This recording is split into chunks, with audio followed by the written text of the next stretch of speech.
Shalom.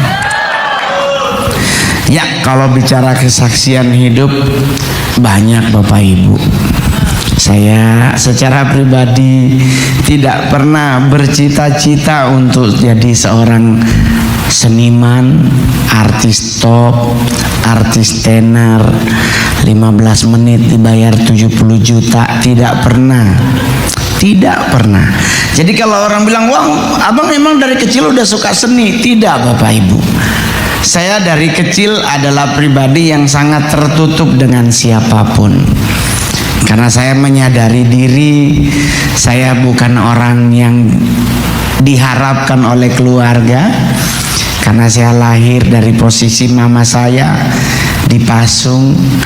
Mudah-mudahan tahun depan film ini keluar di Netflix, karena judul awalnya adalah seorang anak haram yang sukses. Tapi entah judul selanjutnya jadi apa. Tapi dari pihak video udah pergi ke kampung Mongol di Sanger. Mereka udah fotoin tempat Mama Mongol dipasung, kuburan Mama Mongol yang dibuat dari ubin toilet. Udah diwawancara orang sekampung tentang Mongol dan mamaku. Jadi nanti akan ada videonya. Benar tidak bahwa Mongol lahir dari ibunya yang dipasung? Bapak Ibu yang terkasih dalam Tuhan, saya memang beneran lahir dari mama yang menikah, tidak direstui oleh keluarga. Papa saya juga kabur, tidak bertanggung jawab. Jadi mama saya dipasung sampai mati. Dan beliau matinya tuh dengan kondisi kakinya dua-duanya diikat dengan rantai anjing. Dan itu udah ada nanti videonya. Tenang Bapak Ibu, lagi sementara proses tawar-menawar harga. Ya biasa tuh, Yaucien Meyo.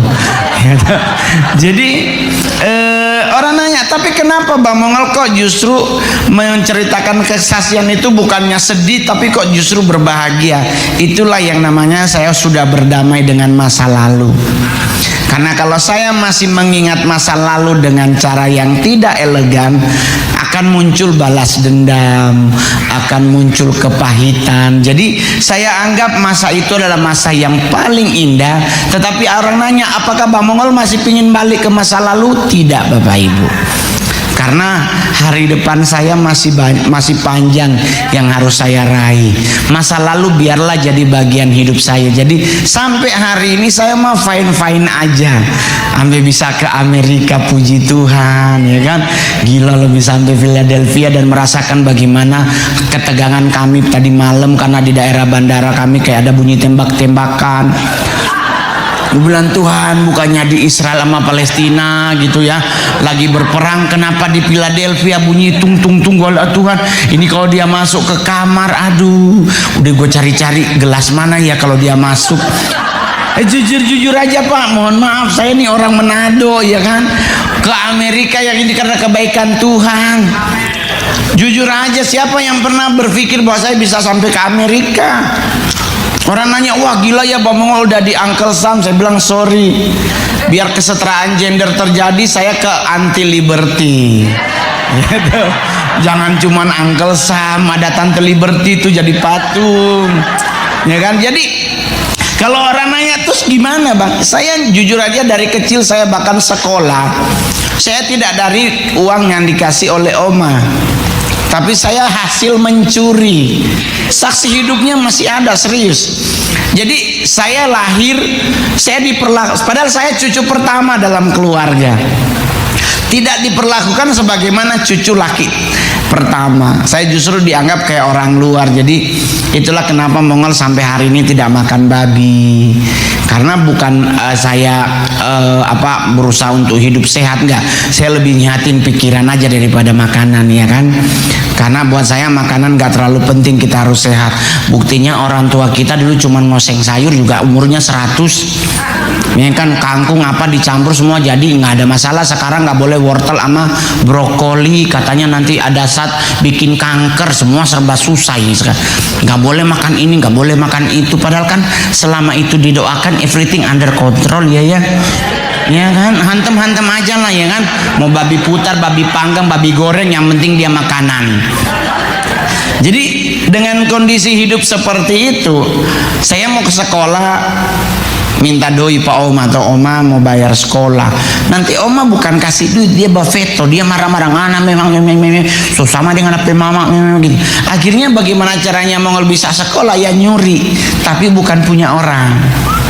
Jadi di rumah sendiri gitu. Maksudnya kalau Oma panen pala, nggak Mongol pungut semua, Mongol sisain, yang lain ditutup pakai daun. Nanti semua pulang, pulang ke rumah, Mongol balik tuh buat diambil, dijual di warung. Nah dari situ terus saya lulus SMP, masuk 10 besar di kabupaten, berharap disekolahin SMA. Mongol bilang, Pak Oma, kita juara 6, kita mau lanjut sekolah di Tahuna. Jadi kan saya di Tamako, Tahuna itu kurang lebih masih 5 km. Oma marah-marah, apa sekolah tinggi-tinggi ya, bafeto terus, dia marah-marah terus. Jadi saya nggak pernah punya cita-cita tinggi, karena menyadari kondisi sekolah SMP aja susah, apalagi mau sarjana. Tahu-tahu Oma bilang, ya udah nggak ke Manado Jo. Sampai di Manado berharap saya disekolahin di Manado. Enggak Bapak Ibu, saya dijadiin pembantu di rumah orang. Tuhan marah, bohong, ini mimbar gereja. Saya masih ingat lulus SMP, saya dijemput orang dengan mobil dinas plat merah DB43. Berarti yang jemput pejabat teras Provinsi Sulawesi Utara. Saya nyampe ke Bumi Beringin 1 nomor 5. Bapaknya udah nggak ada, yang ada cuman ibu. Jadi ibunya udah ngasih tahu ke Mongol, nanti anak kerja siram bunga, bapel, balap kaca gitu kan. Udah dikasih tahu. Tahu-tahu siang bapak ini pulang. Dia dikenalin, Son, ini orang kerja baru. Kebetulan yang punya rumah itu bapaknya namanya Pak Soni. Jadi dia yang mau kerja begini. Ditanya umur berapa ngana? Oh masih umur begini. Ini kan umur sekolah. Dia langsung bilang sama istrinya, Lorin, kasih sekolah ini anak. Tuh Bapak Ibu, cara Tuhan tuh nggak ada yang bisa kita cerna. Serius loh Bapak Ibu. Nah saya tinggal di rumah tersebut. Beliau adalah Direktur APDN Provinsi Sulawesi Utara. Di saat Mongol masuk, beliau naik jadi Kadit Bangdes, sampai jabatan beliau terakhir adalah Dirjen di Kementerian Dalam Negeri. Dan mereka memperlakukan Mongol bukan jadi pembantu, tetapi jadi kayak anak asuh mereka. Karena keluarga ini nggak punya anak laki. Nah kakaknya Mongol yang paling pertama ada di Amerika juga, namanya Paula Sinyal. Dia ada di Clovis kalau tidak salah. Kakak saya yang kedua ada di Manado, di Bang Sulutgo, tapi anaknya ada di New Jersey. Jadi mereka adalah saksi hidup bagaimana cara Tuhan menuntun kita melewati fase, asalkan kita tidak melepas tangan Tuhan. Itu syaratnya, jangan lepas. Saya di dunia stand up komedian, saya lahiran 2011. Maksudnya lahiran jadi stand up, angkatan pertama Metro TV. Jadi saat itu stand up tuh ada 2 TV, satu Kompas TV di bulan Juli 2011, itu menghasilkan Ernest Mosidik dan teman-teman yang lain. Saya waktu itu Metro TV bikin namanya stand up show. Udah ketemu 5 stand up komedian yang akan menjadi pionir stand upnya TV Metro. Tinggal satu yang dicari. Ini cara Tuhan loh Bapak Ibu. Panji Pragiwaksono ngomong pakai Mongol aja. Wah itu pihak TV bilang, wah nggak lihat porno. Dia materinya menakutkan, di ujung jurang bukan di ujung lagi, kakinya udah satu nyelup, tinggal ketiup angin, game over ke bawah dia nih. Tapi waktu itu Panji bilang di briefing aja dulu. Ini benar Bapak Ibu, di briefing masih nervous, belum pernah masuk TV ya, itu kamera Grand 3, kita biasa pakai handycam di acara orang meninggal gitu. Jadi tayang ternyata Metro TV menghasilkan 2 stand up komedian papan atas nasional, saya dan Soleh Solihun. Sampai hari ini saya adalah stand up komedi terbaik, terlaris, termahal, terkaya di Indonesia. Ketahuan yang tepuk tangan kurang beriman. Jadi Bapak Ibu, cara Tuhan tuh nggak ada yang tahu beneran. Kalau orang nanya terus gimana Bang? Ya, saya nggak gimana-gimana Pak. Stand up komedian bagaimana cara ngatur materi? Nggak pernah ngatur. Tanya manajerku di ujung, nggak pernah saya atur materi. Yang penting saya tahu, Bang, udah lunas ya. Itu pasti lucu Pak. Jadi kalau orang abang nulis nggak? Enggak, saya nggak pernah nulis karena udah lulus. Ngapain nulis lagi ya kan? Terus abang kalau di gereja kesaksian kok bikin orang ketawa? Kenapa abang kalau pelayanan kok bikin orang suka ketawa?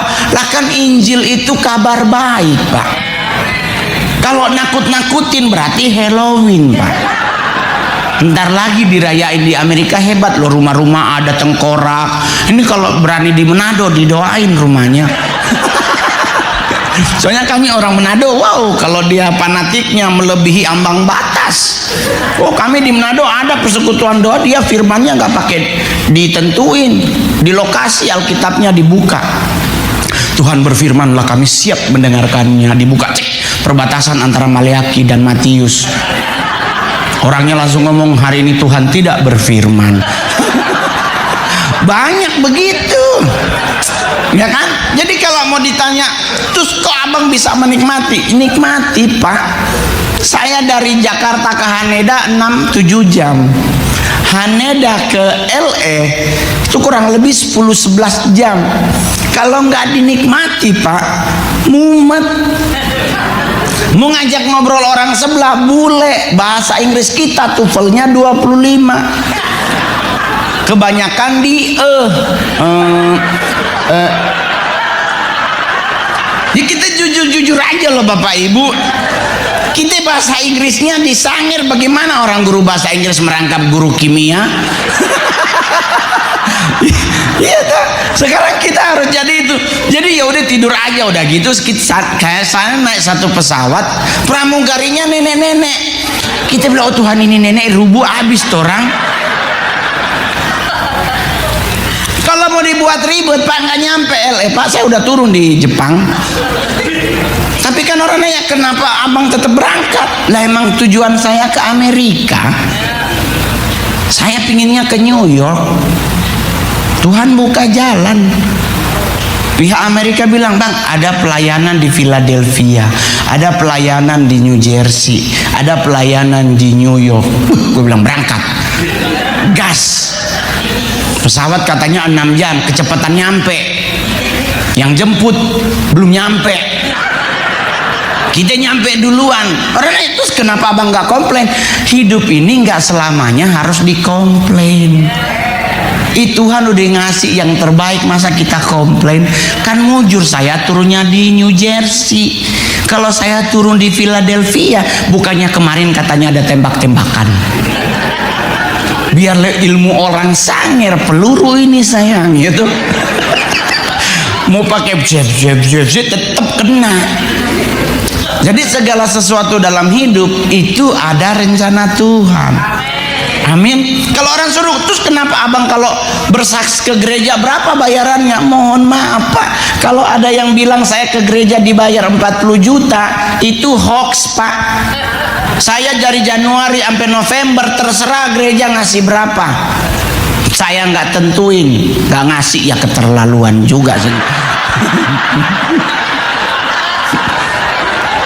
Saya nggak tentuin harga. Kalau ada yang bilang 40 juta, ada yang bilang 20 juta, itu calo Pak.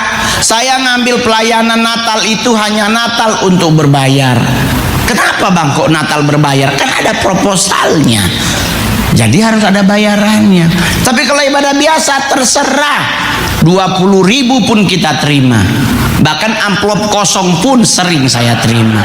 Gak ada masalah, karena buat saya bisa menyaksikan kebaikan Tuhan dalam hidup saya. Saya lahir hanya dikasih nama Roni Pak. Bapak Ibu tahu orang Manado itu harus ada marga yang menyertai, harus ada fam. Kalau orang Manado bilang, nih mbaknya orang Manado katanya ya, fam apa cantik?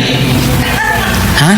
Sumesei, berarti keluarga Sumesei kelahiran satu keluarga baru, itu namanya fam.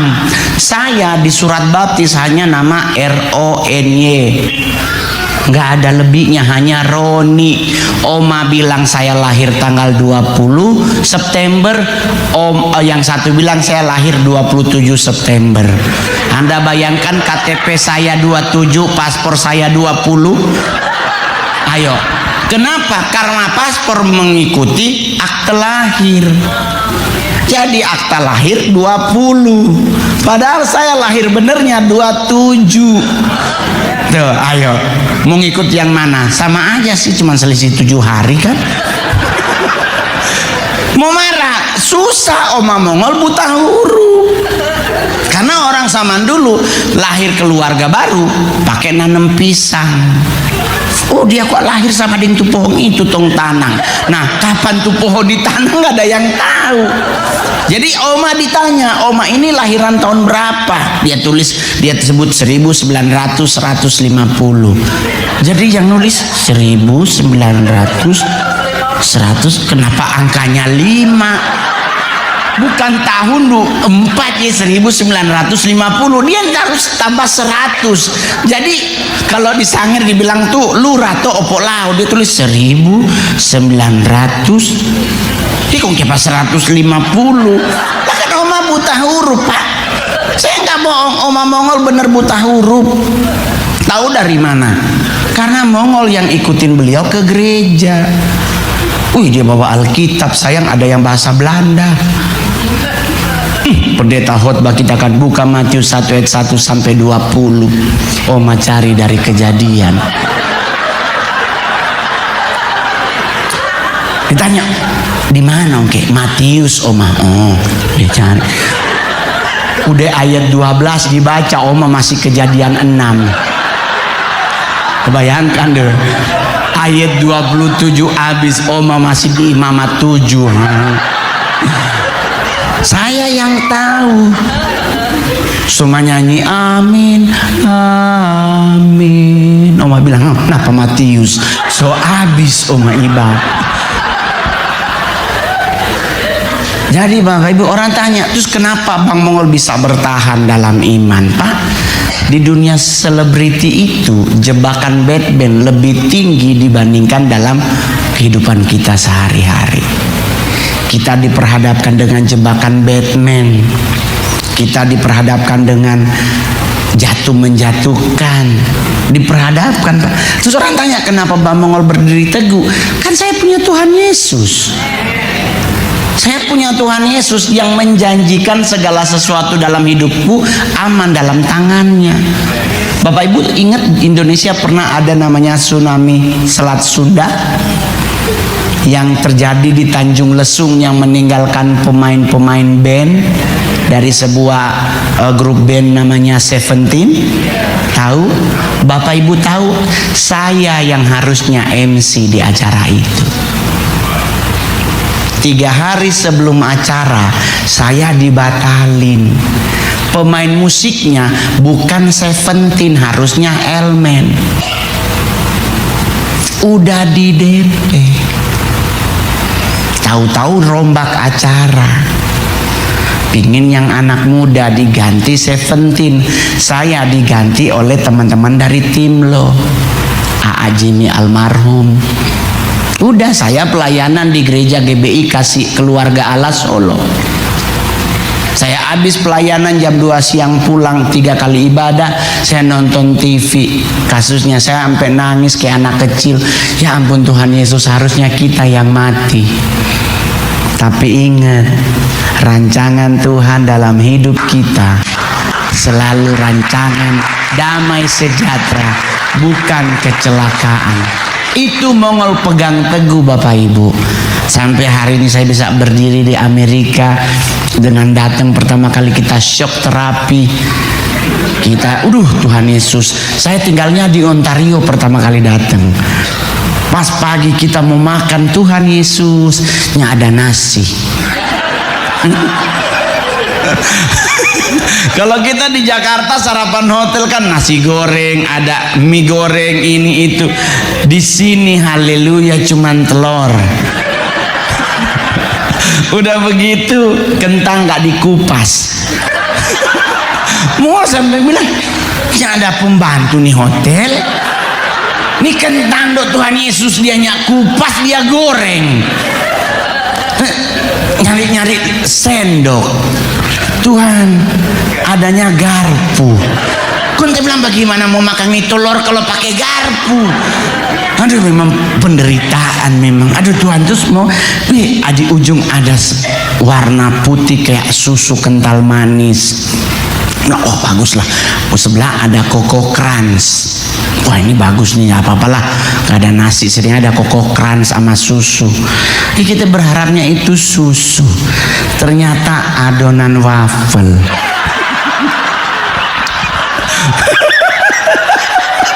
Oh Tuhan, berdosa. Cuman gara-gara perkara ke Amerika kita menderita. Oh Tuhan. Kita pertama kali pagem jalan-jalan ke Camarillo di LA. Itu tempat jual-jual baju by outlet ya kan.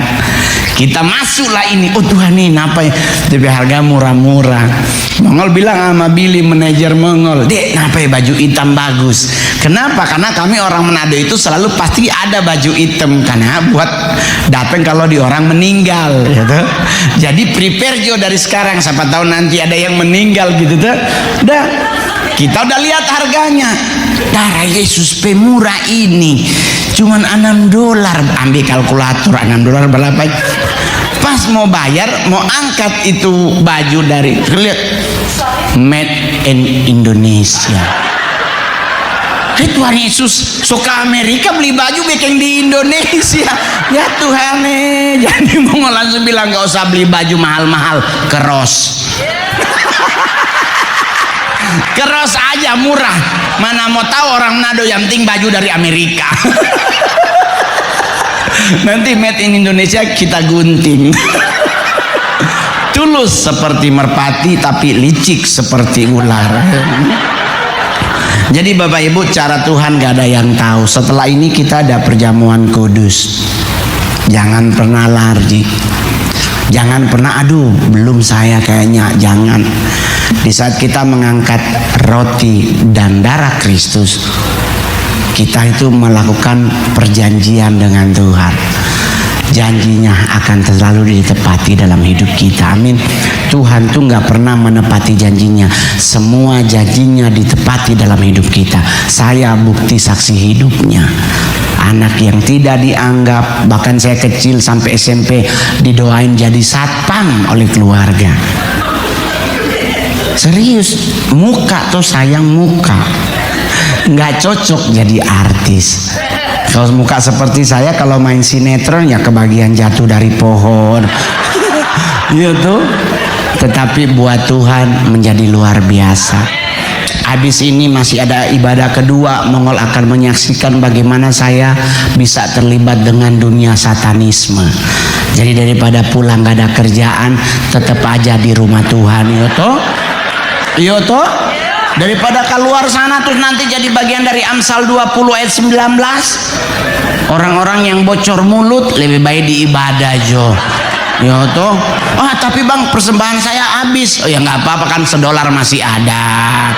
$1 masih ada, tapi pasti kalau ngasih $1 tertutup ya. Manado sekali dok. Tapi nyanda, tidak semua orang Manado begitu. Iya toh. Orang Manado kalau memberkati bahkan ada yang sampai 100 juta, tapi satu. Dari 5 juta penduduk, nggak apa-apa, yang penting ada. Ya toh, habis ibadah ini nanti ibadah kedua Mongol akan kesaksian lagi. Proses Tuhan dalam hidup Mongol masih tetap berjalan, tetapi puji Tuhan saya punya sekeliling hidup yang tetap mengingatkan Mongol untuk tetap maju, tetap maju, tetap maju. Bersama Tuhan saya akan bisa melewati apapun dalam hidup saya.